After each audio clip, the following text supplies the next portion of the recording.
What's up, guys? Max here, back with another episode of the ScuttleButt Show. I hope you're all doing well out there. It's Sunday back in the United States. I want to say what's up to everybody in the chat. We got Nuggets, Eric, Ed, Harry Lime Pie, John Franco, who's enjoying a beer after a long weekend, HNAU, HNAW, Game Hopes, welcome back. It's great to see you in the chat, Game Hopes. We've got Chris Hernandez. We've got Eviana. Thanks for stopping by. If you can't stay long even, I appreciate it. And I want to say what's up to Rambo, who, as we speak, is probably on his way to Paris Island for Marine Corps boot camp. So congratulations to him. Like I said, I hope you're all doing great. And I am. It's been a long weekend for me too. John, I want to let you know that Friday night, after I checked off with you guys, I went for a run, hung out. That night, we're sponsoring somebody. So one thing in the military that I have actually a great story about this from my first command. One thing in the military that we always do is when you check into a new command, you have a sponsor, or at least you're supposed to. That sponsor is responsible for answering all your questions, helping you navigate your check-in to your new command, make sure you know where to go, make sure you have a place to stay. If you're not familiar with the city, make sure you're able to get groceries and all that stuff. And it's even more important than ever with ramming and COVID and all that stuff. Alex J, what's up? Hey, really quick note for Alex. You dropped a comment about a song on the last video, and I listened to it like 100 times because I love it so much. Thank you for sharing that with me. Well, when I went back to go tell you that in a comment, I couldn't find your original comment. I don't know if something was glitching on my end or whatever, but thank you for recommending that song to me. If you want to drop it in the comments here and share it with everybody. Incredible song, very moving, just absolutely great. So thank you for sharing that with me.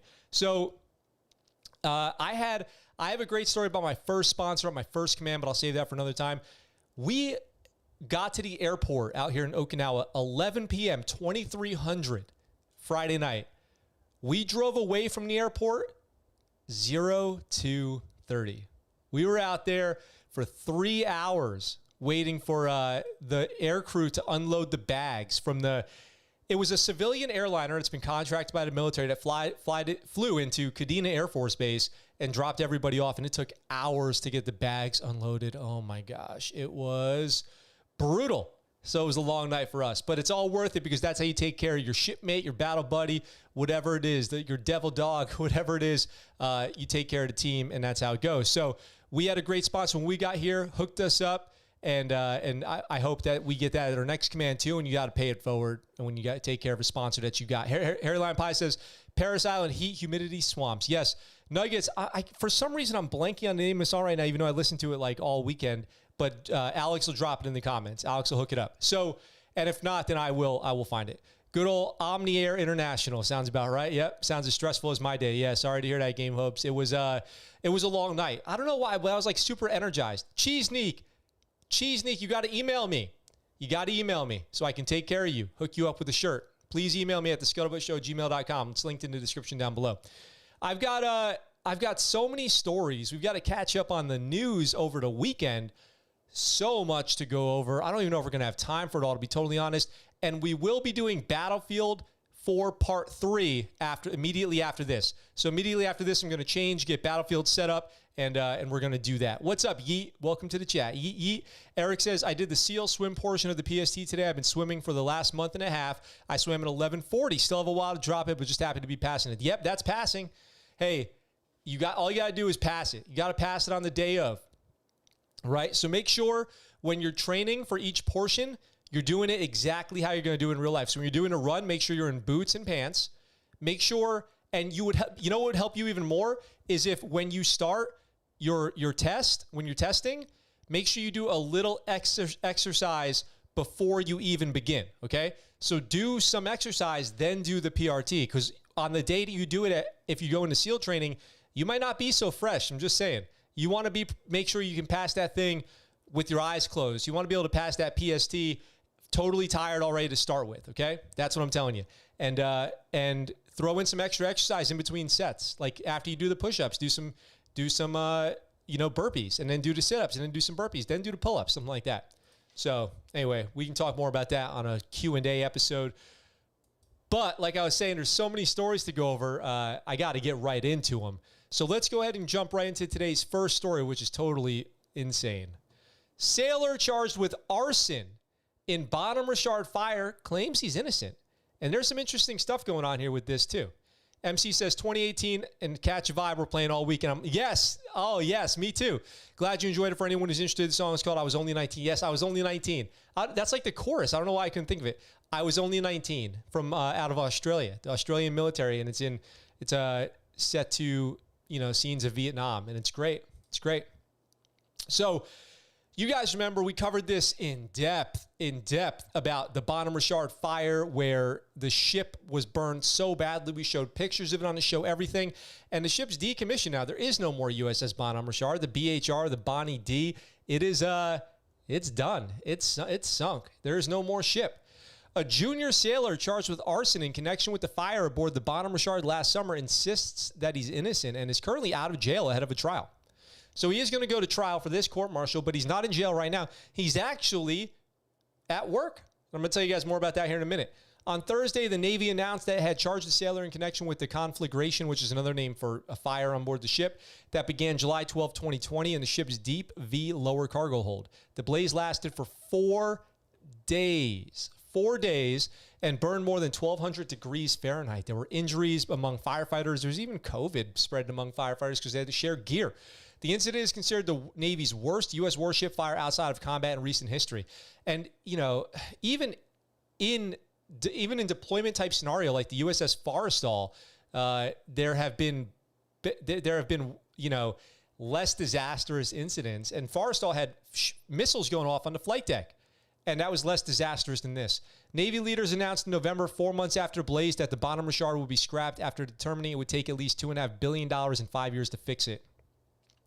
The ship was dismantled beginning April 15th. Although the Navy has not publicly named the sailor, I'm surprised nobody's come out and just outed the person. Commander Sean Robertson, spokesman for the Navy's 3rd Fleet, based in San Diego, told military.com on Friday that the male sailor, who's an E2, you make bad choices when you're an E2, is facing charge under Article 110, wrongful hazarding of a vessel, and Article 126, aggravated arson. So they're calling it arson. Aggravated arson, which means it wasn't an accident, which means this guy set fire to the ship. The defense attorney for the sailor said that his client is adamant that he's not guilty of anything that he's been charged with. He maintains his innocence. And not only is the sailor not in a brig, he's currently performing his duties on a daily basis, currently assigned to an amphibious squadron command in San Diego. So what does that mean? I think if I had to guess, this person is definitely on some kind of administrative hold. What's happening here is they are going to work every day and given menial tasks like strip and wax floors, high dust, mopping, gopher for things, probably mustering 4, 5, 6 times a day. Larry, not about the death on the Forrestal, which I didn't mean to minimize, but I mean as far as the cost to the Navy and damage to the ship. So the Forrestal was a huge tragedy. I don't mean to minimize it, but I mean as far as the cost to the Navy and the damage to the ship that this fire caused, there's been less damage done by actual attacks on ships, and that was just one. Maybe that was a bad example. To my knowledge, his attorney says there's no reason and there's no intent to put him back into the brig. Robertson said that what a timeline for any trial is not yet available. A preliminary hearing is the next step. And like I said, this person's not in jail. Gunrunner, what's up? Jay Honey, what's up? Game Hopes, have a great night. Get some rest. I hope you're doing well. Hang in there and hit me up if you need to talk or anything. The accused sailor spoke with investigators shortly after the fire was confined to the Marine Corps station. The accused sailor spoke with investigators shortly after the fire and was confined to the Marine Corps Air Station Miramar brig for several months late last year before being released. So he was confined for several months. So they've had this guy for a long time. News of the charges does not signal any change in the release of the now completed command investigation into the blaze. That's from Lieutenant Katie Diener, a Navy spokeswoman. The report is still undergoing command review and will be released later this summer. So we're going to get a whole report on this thing. I'll cover it when it comes out. It's so crazy that they've had this dude in the brig. They kept that pretty under wraps, don't you guys think? Didn't they do a good job not kind of leaking that information? I feel like bravo Zulu to the PR department out there, because I thought that they were still waiting to see if they were going to charge anybody. It just dropped last week that they had arrested somebody. So they finally announced that, but apparently they had him in custody for a long time. So they did well keeping that under wraps. What do you guys think? If this sailor is found guilty of arson for the fire that ended up decommissioning the bottom Richard, what should the punishment be? Let me know in the comments. Let's see. The forest fire was still active in my day. Unrepped her a couple of times. Oh, wow. Crazy. Gunny, what's up? Gunrunner, did you come from Chris Gass's channel? Tell me about yourself. I like to get to know everybody in the chat over here. I like to get to know the people who come to the chat. So welcome to the show. Ed says, I just came back from riding a bike. That's nice, Ed. For exercise purposes or just casual kind of enjoyment of a nice outside bike ride? I haven't ridden a bike in a long time, but it's nice to get out on the one wheel every once in a while. And if you guys want more one wheeling around Okinawa, let me know. I feel like everyone did, so we can do more outings. Maybe this week we'll... Oh, by the way, you guys, let me tell you now. This week is going to start what is going to be 10 or so days of a very aggressive schedule for me because my wife is going out of town. So she's leaving Wednesday, my time, Okinawa time. And the show on Wednesday will be different, scheduled differently because I'm going to have to take her to the airport. And as soon as she leaves, I plan on doing a lot of streaming and content creation to keep myself busy.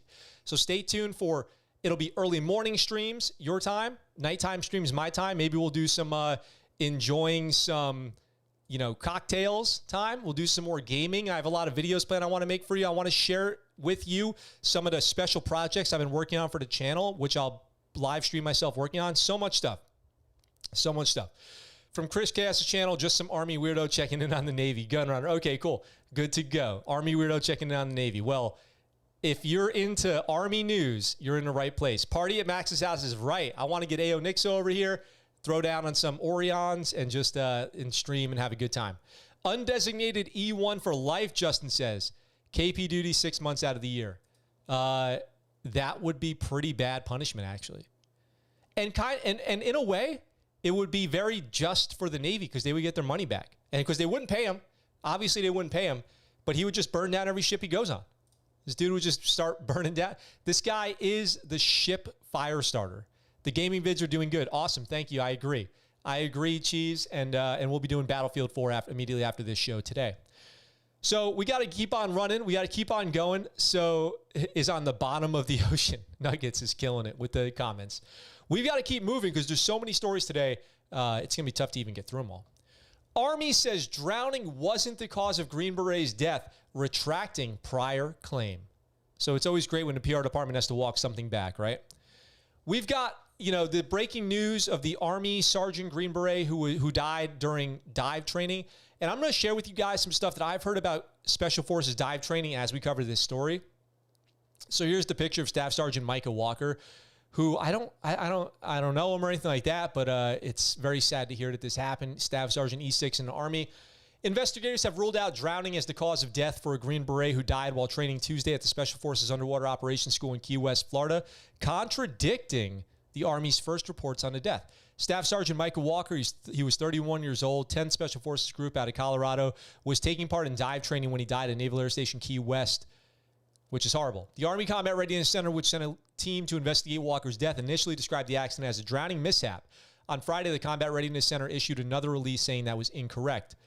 That's not good. That's never good. That's why officials usually do a good job of staying quiet until they have all the information. But when you release information too soon, you tend to get stuff wrong.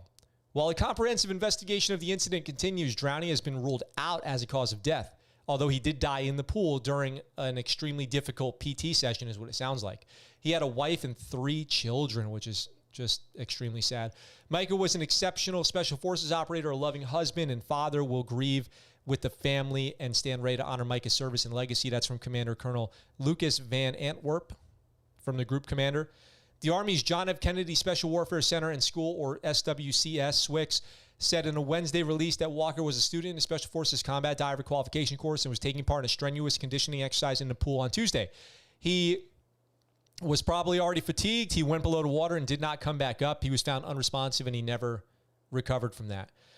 So what I'll add to this is that the rumors that I've heard, I've never been actually in person seeing the Army's dive school, but what I've heard from people who've graduated it and people who kind of are in the Special Forces community is that Army dive school is unnecessarily difficult for Green Berets. For some reason, and the way it's been described to me is all the things that make it so difficult don't make the soldiers better divers. Like, it's just basically a beatdown for the entire length of the school. And the Army Green Beret dive school is like a rite of passage for guys to go through. And if you make it to a dive team, it's known as being one of the most difficult, challenging, brutal qualifications that a Green Beret can get. And I've heard stories of people just getting beat to hell out there as far as PT goes and just doing stupid, ridiculous training that ultimately doesn't have a lot to do with making you a more proficient diver, is how I've heard it. This is just what I've heard. And I want to reiterate, this is just what I've heard. I don't know this from personal experience, but I've heard it from Green Berets, and I've heard it from Green Berets who've gone to the course. So I'll leave it at that. So I guess this would, make me wonder if the Army will revisit like why that school is the way that it is. Maybe it doesn't have to be so difficult, or like doesn't have to be such a gut check, I guess, kind of like what you would imagine Special Forces assessment and selection is like. But in reality, these guys have already been through that. They've already proven that they're tough. So I don't see why you got to beat them to death in dive training. You know, I never really quite got it. I've never had it explained to me well, but it is sad to see whenever somebody dies in training. We covered last year, the SEAL candidate died in the pool competency, or it might've been pool competency, might've been something else in like earlier in training, but died in the pool in Coronado. And once you mix water in with training, everything becomes a lot more dangerous. Significantly more dangerous. So, you know, I'm sorry to hear about the passing of that student, and I wonder if the Army needs to take a look at why Special Forces dive school is so brutal for guys to go through it. Nugget says, this stream started off more sad than 2020. It's going to get better. It was mandatory for us to talk about Army fatal accidents when I was at basic leaders course. I graduated yesterday. Oh, congrats on graduating. Congratulations. I said graduating, like congratulations and graduating combined. Drill Sergeant, blub, blub, don't understand, blub, blub, how drown proofing, blub, blub, will defeat, blub, blub, Al-Qaeda, blub, blub. Nuggets. Classic Nuggets. So we're not going to keep it all negative today because Nuggets will be too sad. We have some positive stories to cover too. We just have nonstop stories. That's what SWT Switty did after the crash in Fallon, revisited unnecessary and dangerous stressors they would place on us. That's good, Justin.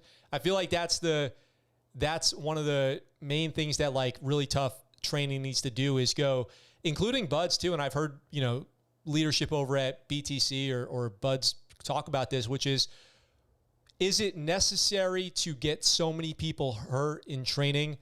Is it necessary to make the training in such a way that so many people are going to get hurt that you're going to the right people due to unnecessary injuries? So you're going to lose good people due to unnecessary injuries that are a result of making the training as difficult and dangerous as possible in order to get people to quit because it's too hard. And in the process, you lose good people. It's a great question. It's a really good question. Did you hear about the dude that died at rescue swimmer school a few months ago? Yes, you went to his memorial. We covered that a lot on the show. Dank Engine, I haven't kept up with much, but is the USA completely withdrawn from Afghanistan, or is that still in progress? Well, the United States will never be completely withdrawn from Afghanistan because we will always have an embassy. We will always have international interests over there. But as far as the combat operations missions over there, yeah, I believe the United States is completely withdrawn from Afghanistan. Is it necessary to hurt people in training? That's the question, Nuggets. That's the question. The Marines, yes. That's the question. Is it necessary to hurt people in training? I mean, they don't go out and hurt people, but it's well known that people are going to get hurt. It's built into the program, how many people are going to get hurt. So that's the question. That's a great question. Hometown hero, sort of. Shout out to Little John. Yes, Justin, we need to probably do a special little story about that. We covered it on the show when it happened, but a naval rescue swimmer who died in a very preventable accident. The anniversary of that was just this weekend. Died in a very preventable accident. There's a lot of things to cover about that, and we'll try to do that sometime this week, hopefully. Weed out the weak. That's the thing. It weeds out the strong, too. It weeds out the strong. Here's an example. I was just watching a video the other night. It was a Navy SEAL talking about training, and he was talking about doing a log carry, and somebody on the log, maybe several people were struggling. Somebody fell, the log fell, and it broke the leg of probably the strongest person on the team, on the crew. So because one weaker person, or maybe not weaker, but they just fell, it caused somebody who's really good, really strong, potentially could have made it through the program, a broken leg. So is that good? I don't know. They always say the risk assessment is low. I've heard the Air Force basic training is hard due to only getting to stay in the 3-star hotels rather than 5-star hotels. The Air Force is struggling. That's why, no joke, and this is not an exaggeration, this is not a joke, in Afghanistan, the Air Force people that we were out there with were getting more money than the rest of us because the substandard living allowance, because the housing was not adequate. So they were getting more money than the rest of us for living in the same building. You should have a key bind with the 80s action theme song with every hometown hero story. It's the final countdown. Here we go. Sailor saved driver from burning vehicle after it crashed into gate. So you guys can see this video right here. We've got some Master-at-Arms. Master-at-Arms whose whole life revolves around protecting that gate. The Master-at-Arms mission to defend these gates. At 3:15 a.m., this vehicle right here on the center of your screen crashes into the stanchions out there. Doesn't say why. Doesn't say if it was a DUI or whatever. Bursts into flames. And an MA3 bursts into action. When a car bursts into flames, the Master-at-Arms burst into action. I'm going to save that. I'm going to save that. So they run up there. They pull this driver out of this car. Look at that. Things engulfed in flames. Emergency services show up. The fire department shows up. This has got to be a very harrowing experience for them. Look at that. That thing must be burning up. The driver was taken to the hospital with non-life-threatening injuries. It says, no joke. Running into fire is no joke at all whatsoever. But look how quickly they're able to extinguish the fire. It says here, the car crash obtained by Navy Times video shows the car jammed awkwardly into the crash site and smoking ominously. The smoke continues to billow as a watch team arrived on scene to prepare the gate for its 4 a.m. opening. The video footage shows the smoke increasing and the vehicle bursts into flames. MA2, May Miles, who quickly pulled the driver from the vehicle and dragged the individual to a safe distance. Another watch team member, MA1 Blazer, approached the burning car and made sure no one else was inside. 2 petty officers and a Master-at-Arms seaman, Giselle Ochoa, then provided aid to the motorist until first responders arrived. The driver was not identified, was taken to the hospital with non-life-threatening injuries. The police records show no calls for service at the location, time, and date, so it remains unclear whether the driver faced any charges. Just bravo Zulu to them.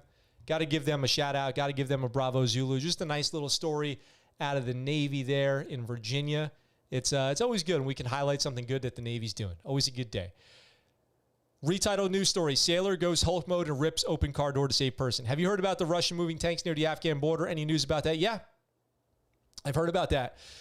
I think instead of a Russian-Afghan war part 2, I feel like we're looking at a Russian-Afghan alliance in the absence of the United States. Russia moves in and finally aligns their interests in Afghanistan with maybe the Taliban, something like that. Not good. But somebody asked me on a stream last week, what's the next war America's going to enter? And I said Afghanistan. And that's just because I felt foolish when I thought there was no way we were going back into Iraq. And then there we are. I remember a very good buddy of mine, very good friend of mine, checks into the command I was at. And he was a retour. So he had been at the command before and he came back. And somebody said, hey, how did they get you to come back to this command? And he goes, they promised we weren't going back to Iraq. And guess what he was doing a month later? Deploying to Iraq. So it's just, I mean, what are you going to do? It's just too predictable at this point. Nice to hear some good news for once. Let's see. We got those briefs when I was in Poland. Yeah, I did hear about that. Do you run towards the smoke or run away? Is that a hypothetical question, a rhetorical question? Oh, crap. In 5 days, it's going to be the 10th anniversary of Extortion 17. Yep. Sadly, they put him back in the car after he was unable to produce ID during a 100% ID check. Yes, that's so funny. That should be the final part of that story. Sadly, though, the sailor did not have a valid ID card, so they put him back in the car. Yes, that's very funny. Thank you for that. Oh, wow, this doesn't seem good at all. Yeah, I agree. It does not seem good at all. Speaking of, I put on the headline for today's show, brink of war. Why would I do that? U.S. Navy says suspected Iranian drone strike oil tanker off of Oman, killing 2. So I really wanted to share this story because of how epic this guy's mustache is. This is an EOD, explosive ordnance disposal technician, Ethan Tews, as he walks across the flight deck to head out to that oil platform after it had been hit. U.S. Navy explosive experts believe a drone strike, and they're calling it a suicide drone. Kamikaze drone targeted an oil tanker that came under attack off the coast of Oman in the Arabian Sea, killed 2 on board. The strike Thursday night on an oil tanker, Mercer Street, marks the first known fatal attack after years of assaults on commercial shipping in the region, linked to tensions with Iran over its tattered nuclear deal. While no one has claimed responsibility for the attack, Israeli officials allege Tehran launched the drone strike. While Iran did not directly acknowledge the attack, the strike comes as Tehran now appears poised to take an even tougher approach with the West as the country prepares to inaugurate a hardline protege of Supreme Leader Ayatollah Khamenei as president. The American nuclear-powered aircraft carrier USS Ronald Reagan, let's go, CVN-76, and the guided missile destroyer USS Mitchell were escorting the Mercer Street as it headed to a safe port. U.S. Navy explosive experts are aboard. There is no additional danger to the crew and are prepared to support an investigation into the attack. Initial indications clearly point to a drone-style attack. Fifth Fleet did not explain how it determined a drone caused the damage, though it described its explosive experts finding clear visual evidence that an attack had occurred. Probably pretty easy to look at a hole in the ship and remnants of a blast or what kind of blast it was and figure out what happened. Let's see this photo provided by the U.S. Navy sailors assigned to an EOD ordnance unit aboard an MH-60 Sierra. Shout out to Justin Seahawk helicopter on the flight deck of the USS Ronald Reagan to head to an oil tanker that was attacked off the coast of Oman in the Arabian Sea on July 30th. An attack on an oil tanker linked to an Israeli billionaire killed 2 members off Oman in the Arabian Sea. Iran's always trying to creep in when there's an opportunity in the Middle East. They were trying to creep into Iraq. I'm sure they're going to continue to try to creep in as the United States moves away. And who knows what this means with another aggression on Israel or on Israeli property that ended up with 2 deaths. And that's just an oil tanker, civilian oil tanker. Who knows? The drone attack blasted a hole through the top of the oil tanker's bridge where the captain and crew command the vessel, U.S. officials said. The Mercer Street is managed by London-based Zodiac, part of Israeli billionaire Eyal Ofer's Zodiac Group. The firm said the attack killed 2, one from the UK and the other from Romania. So that's not good for the UK or Romania. It did not name them, nor did it describe what happened in the assault. It said it believed no other crew members were harmed. So you've got Romanian and UK citizens killed in this. And if it does end up being Iran, the state responsible for it, that's citizens of the UK and Romania. That's not good. The Mercer Street was empty of cargo, had been heading on its way from Dar es Salaam, Tanzania, to Fujairah, where Justin and I have been many times. Oh, Fujairah. United Arab Emirates at the time of the attack, Zodiac Maritime said, the attack targeted the tanker just northeast of the Omani island of Mazara, over 185 miles southeast of Oman's capital, Muscat. Oman's state-run news agency late Friday area is beyond Omani regional waters and said its forces responded to the tanker's mayday call. That's how you cover up an attack, is you attack and then you save them. Israeli officials spoke on condition of anonymity as they weren't authorized to talk to the media, blamed Tehran for the attack. They offered no evidence to support their claim, though. Israeli Foreign Minister Yair Lapid tweeted late Friday that he spoke with the British Foreign Secretary Dominic Raab about the need to respond severely to the attack, although he stopped short of directly blaming Iran. So we'll see what they mean by responding severely. What do you guys think? What's the correct response for a state-sponsored attack on Israeli property that killed a citizen of the UK and a citizen of Romania and damaged the equipment? Other Israeli-linked ships have been targeted in recent months as well amid a shadow war between the two nations, with Israeli officials blaming the Islamic Republic for the assaults. So there's been a lot of assaults on oil platforms recently, and I know that for sure the Navy trains a lot on oil platform response. So there's a lot of that training going on, and maybe that's in preparation for something like this. Maybe oil platforms are going to be the next stepping stone to conflict with another country. So are we going to go to war with Iran? Maybe. It's hard to say. Nugget says, I don't think we were going to war. They nuked Ain al-Assad, and we were like, reasonable reaction makes sense. 60's always taking care of business. Yep. 60's always handle. I wonder what squadron that was. I didn't see. Did anybody happen to see? Damn, now I'm wondering if I should sign back up and leave my comfy EAS life with Twinkies and whiskey only to miss this war too after the long admin process. Grumpy, you're sounding extra grumpy today. Hey, you know, I was having this thought this weekend that it's weird to think, it almost feels wrong that we might not be in conflict.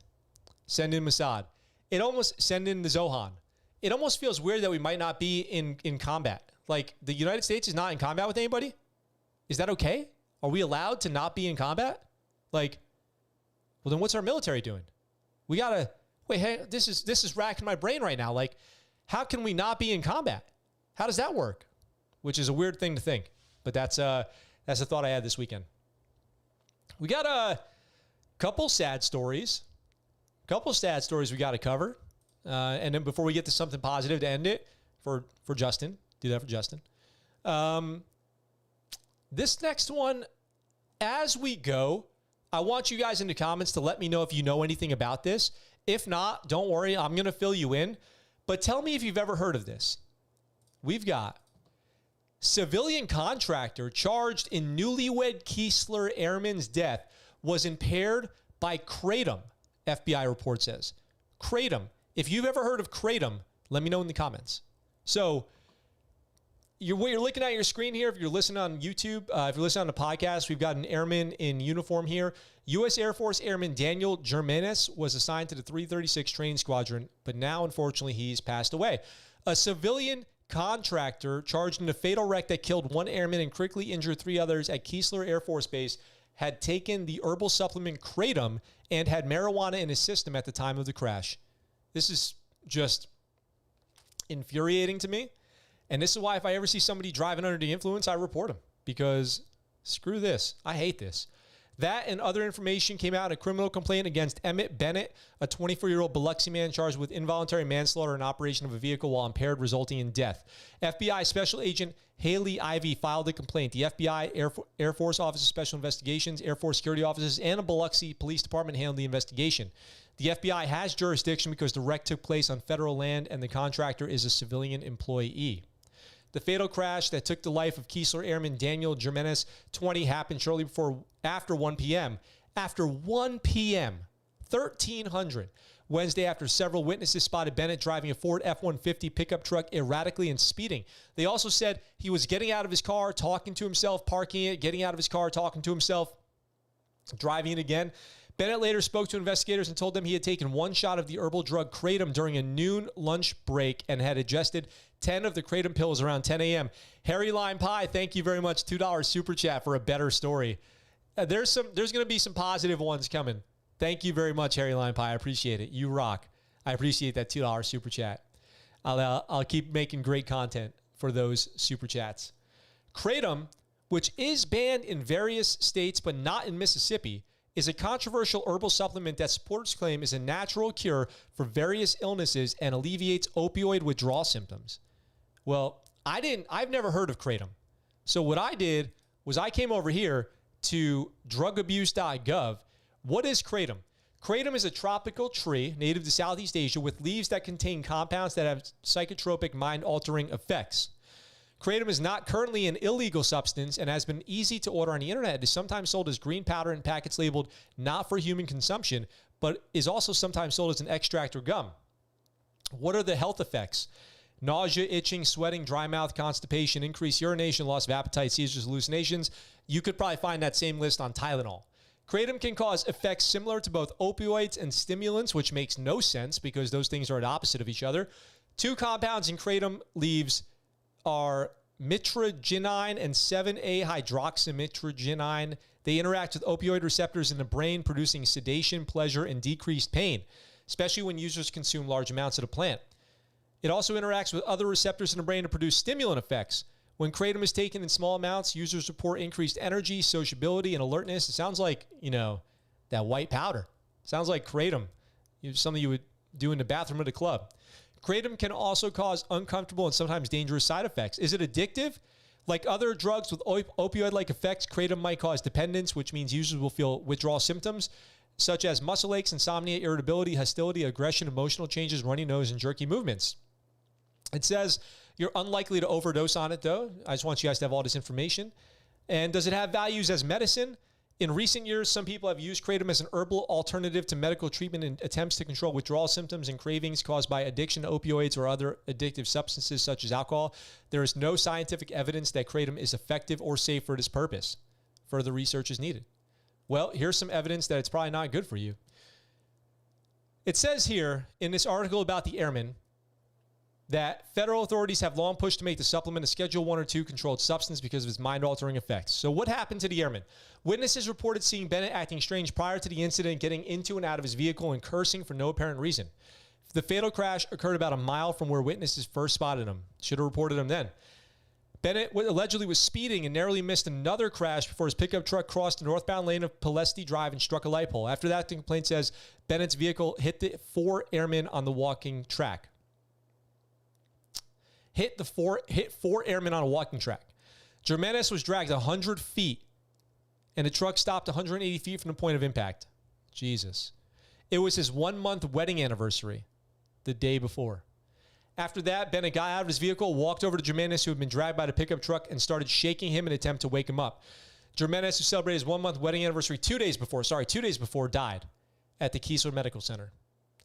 After the incident, they performed a sobriety test on him, which he was nodding off at first, but then popped to, all energetic and excited. This is what they think was the result of the kratom, some kind of stimulant.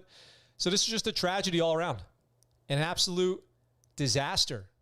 I mean, you'd probably know where I stand on this, being the pretty harsh person that I am.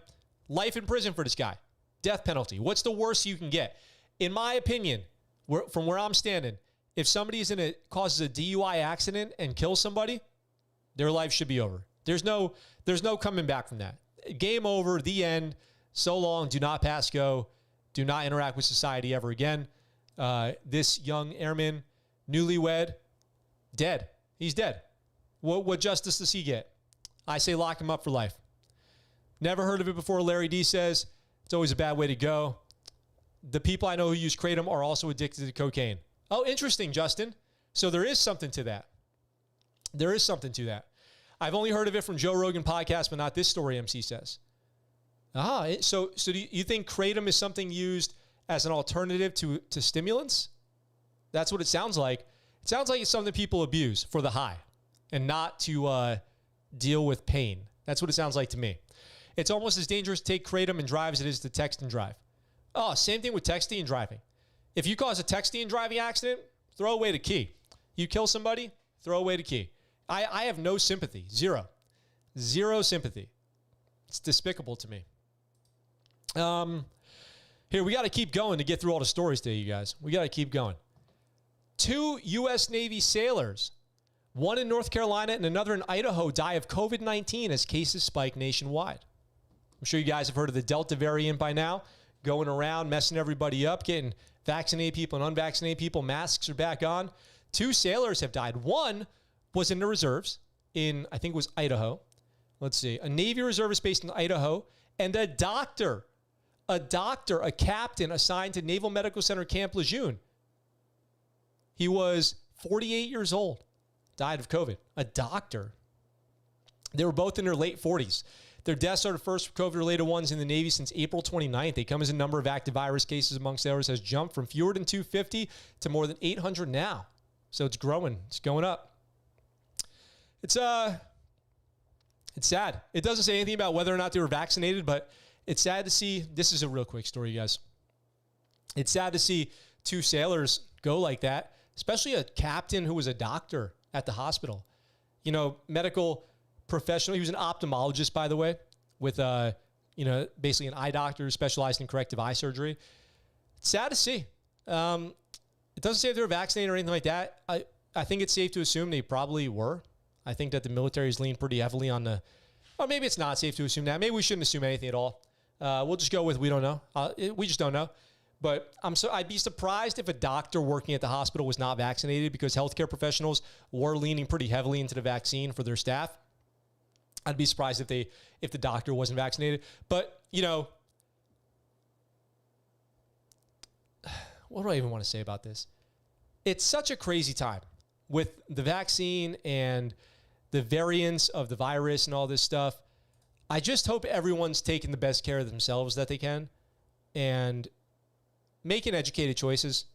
Just make sure you're doing your whatever choices you're making in regards to COVID. Just make sure you're educating yourself outside of, social media. Talk to your doctor, your own doctor, a healthcare professional, somebody. Don't be getting all your advice from Facebook and YouTube.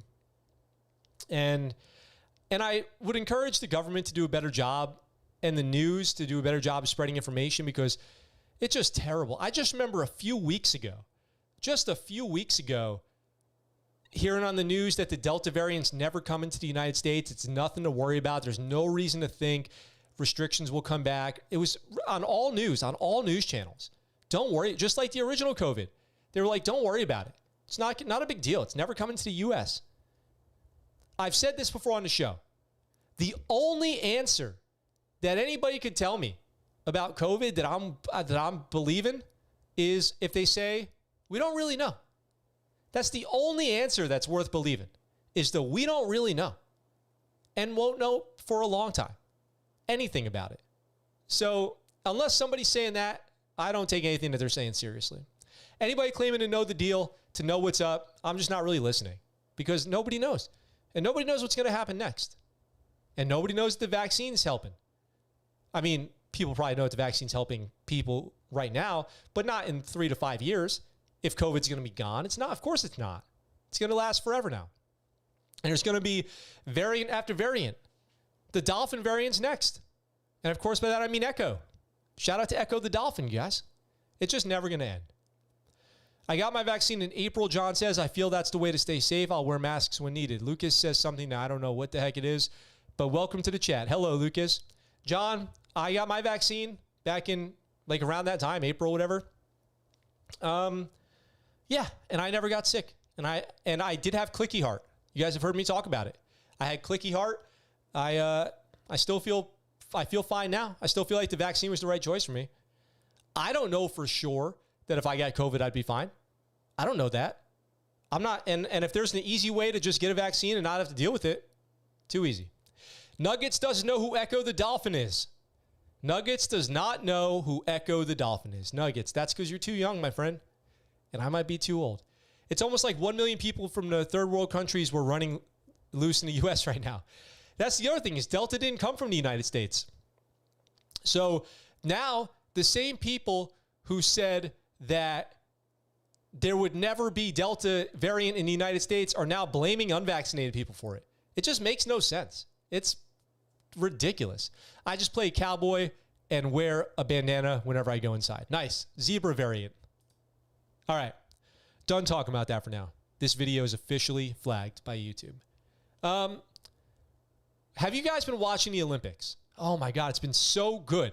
There's been so much good stuff in the Olympics. Rugby was great. All the 100-meter dash, the 100-meter sprint last night or early this morning for you guys was awesome, epic. Totally love that. There's so much good stuff. There's so much good stuff out there going on in the Olympics. USA came in second on the 100-meter sprint. So shout out to the United States for that. And so many tragedies too, like just watching people get tripped, watching people fall, get disqualified. Great Britain got disqualified in the 100-meter dash. Watching people just miss it by this much. That's the great thing about sports.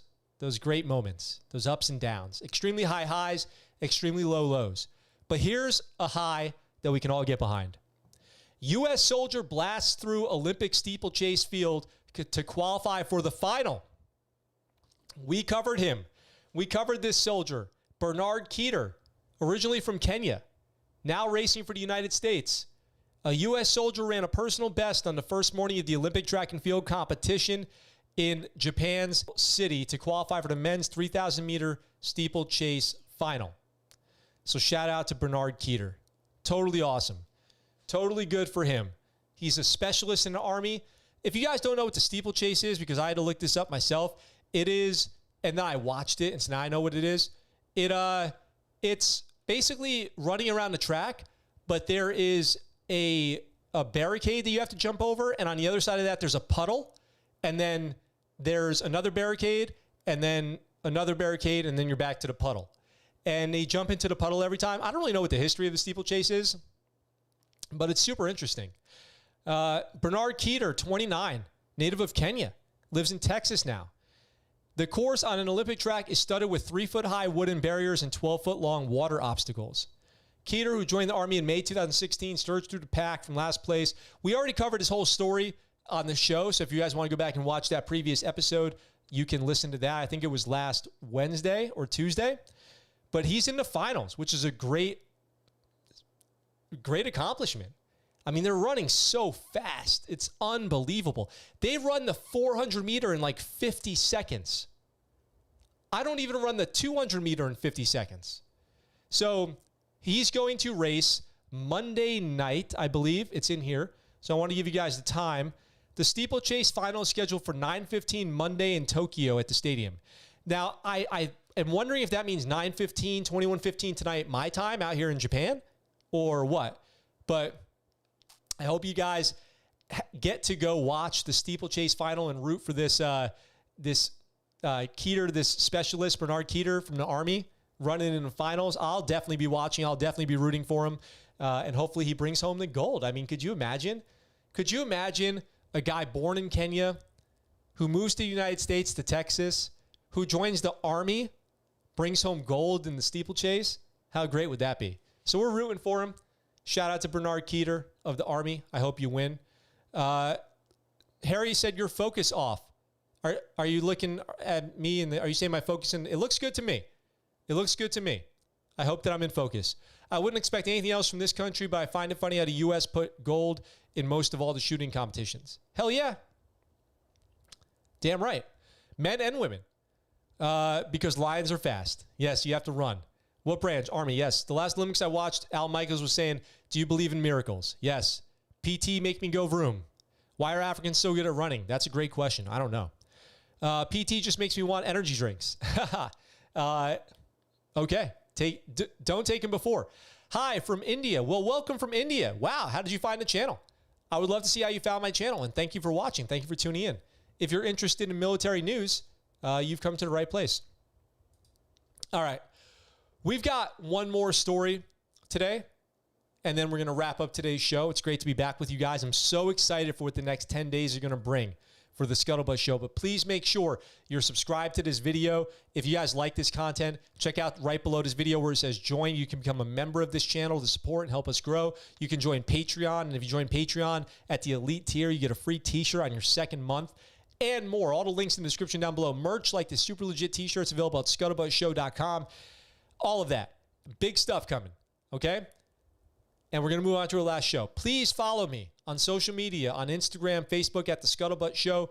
And if you are interested in joining the Discord, the link to that's in the description of this video. And I'm going to be posting an update to Wednesday's schedule across all the socials because we'll be streaming at a little bit of a different time. That's Tuesday, United States. Tuesday, United States time. Wednesday, my time. The stream will be at a little bit of a different time. But we are going to be busy this week. MC $1.99 Super Chat bringing us home with that thumbs up, Carmen Sandiego style. Thank you so much. Wow. Thank you. I appreciate it. From Battlefield 2042 reaction video. Yes. Thank you for watching that. Well, if you like that, then tune in when we go live here in a few minutes after this stream ends to watch me play through Battlefield 4. So make sure you're subscribed with notifications on. Is steeplechase the running with water and hurdles? Yes, it is, John. See the new Jocko podcast clip, Max. Which are you talking about on Discord? Your memes are crazy. Your memes on the Discord are pretty incredible. I will say that. So I saw this and I want to share it with you guys. I wanted you guys to know about this, and we're going to watch a little video because I thought this was pretty cool. We've got, how did a ghost army fool the enemy with inflatable tanks and sound effects? Now, I've heard of this before, but I've never quite heard about this story. So this is not new. This is not brand new. This documentary came out in 2013 about the United States Army creating an inflatable battalion and marching it through Europe. But I never knew about this movie. I never knew about it. Even though it came out in 2013, I never knew about it. So let's watch this video for the Ghost Army trailer, and we can do a little reaction to it and see if this is something you guys are interested in watching.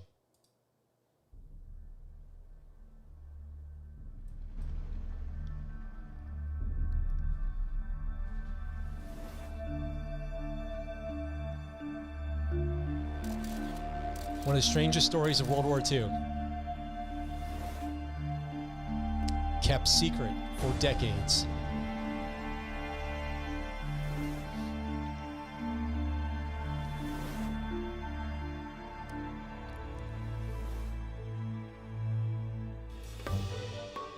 Look at that.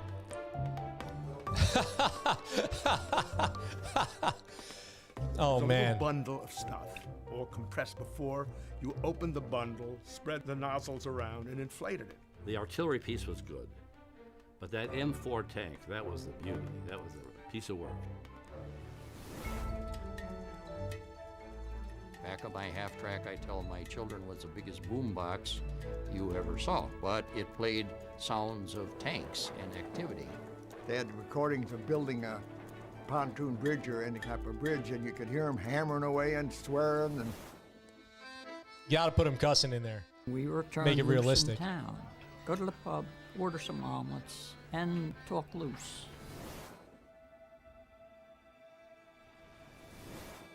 To be in the middle of this incredible adventure, with the world at war in a foreign country, I just had to put it down.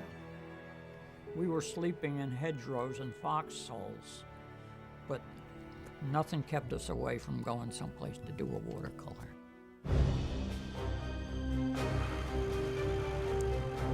I do love the art produced out of war.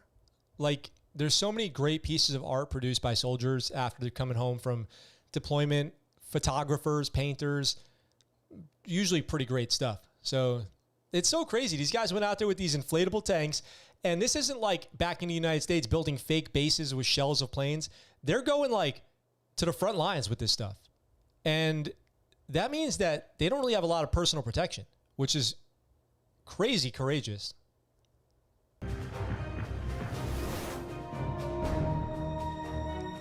We moved on up into this last grand deception. And there was nothing between us but our hopes and prayers that separated us from the Panzer Division. They're 300 yards, they're 200 yards, and suddenly you realize that's the enemy.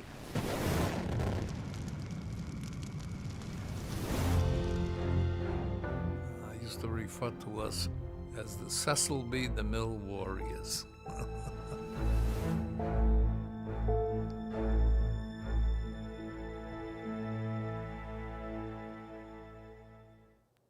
All right, so that's available.